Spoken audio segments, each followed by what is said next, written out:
కర్నూల్ మండల పరిధిలోని చల్లా తిరుమలపూర్ రోడ్డుపై నిలిచిన వరద నీటిని నాగర్ కర్నూల్ జిల్లా కలెక్టర్ బదావత్ సంతోష్ అధికారులతో కలిసి పరిశీలించారు. భారీ వర్షాల కారణంగా ఉయ్యాలవాడ నుండి చల్లా తిరుమలపూర్ వెళ్లే రోడ్డు మీదకు వరద నీరు చేరడం గ్రామానికి పూర్తిగా రాకపోకలు నిలిచిపోయాయని పలువురు గ్రామస్తులు కలెక్టర్ దృష్టికి తీసుకుని వచ్చారు.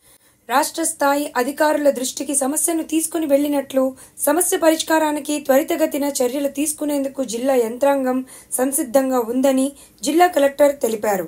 వర్షాల కారణంగా రవాణా సంస్థకు ఇబ్బందులు కలగకుండా వెంటనే మరమ్మతు చర్యలు చేపడతామని జిల్లా కలెక్టర్ అన్నారు.